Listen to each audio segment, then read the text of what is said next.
सकट चौथ की कहानी। जय हो सकट चौथ माता रानी की। एक बुढ़िया थी, उसका एक बेटा था। बुढ़िया बेटे के साथ सुख के लिए 12 महीने की सकट चौथ का व्रत करती थी। बेटा जंगल से लकड़ी तोड़कर लाता और बेचकर घर चलाया करता था। बुढ़िया हर रोज उसकी लकड़ियों में से 2 लकड़ी उठाकर रख लेती और चौथ के लिए उसको बेचकर सामान लाती और चूरमे के लड्डू बनाती। एक लड्डू खुद खाती और एक बेटे को खिलाती। एक दिन उसकी पड़ोसन घर में आई। घर आकर उसके बेटे को बोली, तू तो कमा कमा कर थक गया, तेरी माँ पीछे से चूरमे बनाकर खाती है।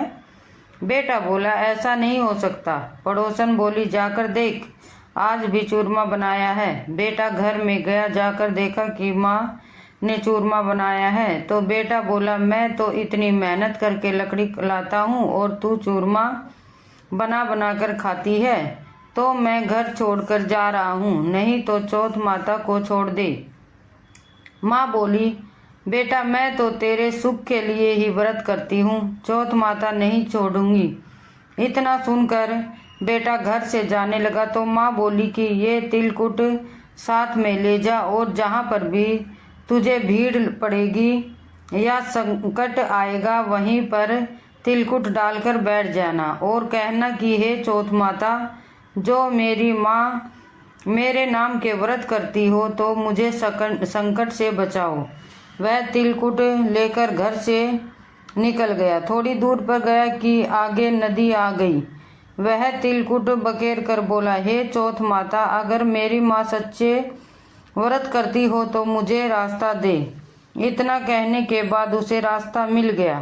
थोड़ा आगे जाने के बाद उसे रास्ते में एक शेर मिला। वह शेर उसे खाने के लिए आया तो वह तिलकुट बखेर कर बोला, हे चौथ माता, अगर मेरी माँ आपके सच्चे व्रत करती है तो मेरी रक्षा करें, मुझे शेर से बचा ले। इतना सुनकर शेर भी पीछे हट गया।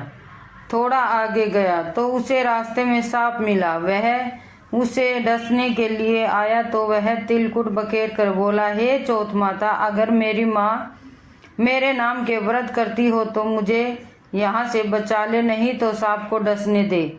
तभी यह सुनकर सांप पीछे हट गया। अब वह एक गांव में आया। वहाँ पर एक बुढ़िया रो रही थी और पूड़े बना रही थी।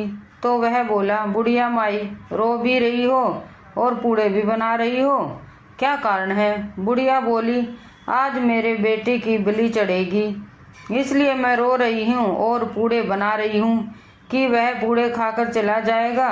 तो वह लड़का बोला, अगर मुझे पेट भर पूड़े खिलाएगी तो मैं तेरे बेटे के बदले में बलि चढ़ जाऊंगा। बुढ़िया बोली, बेटा पूड़े तो कितने भी खा ले, पर कौन किसके बदले जाता है? वह बोला, बुढ़िया माँ, मैं जरूर जाऊंगा। उसने पेट भरकर पूड़े खाए और सोते समय बुढ़िया को बोला कि जब राजा के घर से बुलावा आएगा तो मुझे उठा देना। जब रात को राजा के घर से बुलावा आया तो बुढ़िया ने उसे धीरे धीरे उठाया और वह उठकर बैठ गया और बोला, बुढ़िया माई, मैं तेरे बेटे की बलि की खातिर जा रहा हूँ। और वह चला गया। वहां जाकर चौकी पर तिलकुट बखेर कर बैठ गया। राजा के नौकर ने सारा आवा छीन दिया और आग लगा दी। अब वह लड़का बोला, हे चौथ माता, अगर मेरी माँ मेरे नाम के व्रत करती हो तो मुझे इस संकट से छुड़ा देना। इतने में आवा पककर तैयार हो गया। जो आवा 6 महीने में पकता था वह 3 दिनों में पक गया। सोने चांदी का कलश हो गया। तो राजा के नौकर राजा को जाकर बोले, आवा पककर तैयार हो गया है। फिर राजा ने बोला कि बर्तन उतारो। अब अंदर से आवाज आई कि धीरे धीरे उतारो। राजा के सब नौकर डर गए। वे बोले, इसके अंदर कोई भूत बोल रहा है। अंदर से आवाज आई, बोले, भूत प्रेत नहीं हूँ, जिसको बिठाया था वही बोल रहा हूँ। अब सबने देखा कि वह तो चौक पूर कर बैठा है। राजा को बुलाया। तब राजा ने पूछा कि तू आग में से जिंदा कैसे बच गया? तब वह बोला कि मेरी माँ चौथ माता का व्रत करती है, सो मैं चौथ माता के प्रभाव से बच गया हूँ। उस राजा की एक लड़की थी। राजा बोला, मैं अपनी बेटी का विवाह तेरे साथ करूँगा। तो राजा ने अपनी बेटी का विवाह उसके साथ कर दिया और वो वहाँ पर रहने लगा। कुछ दिन के बाद राजा की लड़की ने उससे पूछा, तेरा घर बार भी है या नहीं? तब वह बोला, मेरी माँ भी है और मेरा घर भी है। तब वह बोली, हम अपने देश जाएंगे। अब राजा ने उसे बहुत सा धन देकर विदा कर दिया। बुढ़िया लकड़ी चुन चुन कर लाती और उनको बेचकर रोटी खाती। एक दिन पड़ोसन बोली, देख तेरा बेटा और बहू आ गए हैं और बहुत सा धन भी लाए हैं। बुढ़िया बोली, पहले तो मेरे बेटे को सिखा बहका कर निकाल दिया और अब कहती है तेरे बहू बेटा आ गए।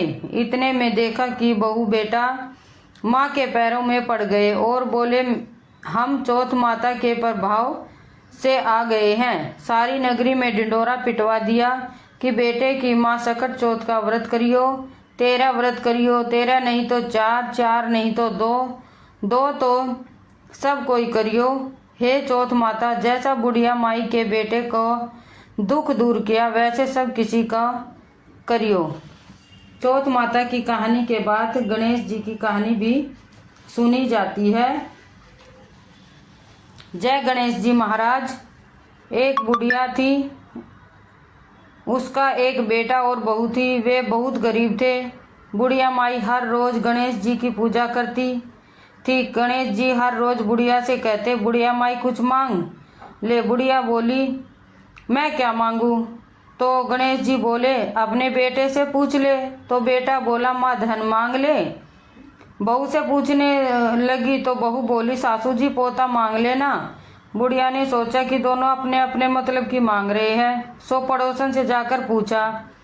वह पड़ोसन से जाकर बोली कि गणेश जी मेरे को बोल कुछ मांग ले। तो पड़ोसन बोली, पगली क्यों तो धन मांगे, क्यों पोता मांगे, थोड़े दिन की जिंदगी है, अपनी सुंदर काया मांग ले। घर जाकर बुढ़िया सोचने लगी कि बेटा बहू भी राजी हो, उनकी भी माननी चाहिए। दूसरे दिन गणेश जी आई और बोले, बुढ़िया माई कुछ मांग। बुढ़िया ने कहा, मुझे सुंदर काया दे, सोने के कटोरे में पोते को दूध पीता देखूं, अमर सुहाग दे, निरोगी काया दे, भाई दे, भतीजे दे, सारा परिवार दे, सुख दे, मोक्ष दे। गणेश जी ने कहा, बुढ़िया माई तूने तो मुझे ठग लिया, सब कुछ मांग लिया, अब जैसा बोला है वैसा ही हो जाएगा। और गणेश जी अंतर्ध्यान हो गए। अब बुढ़िया माई के यहाँ सब कुछ वैसा ही हो गया है। हे गणेश जी महाराज, जैसा बुढ़िया माई को दिया वैसा हर किसी को देना।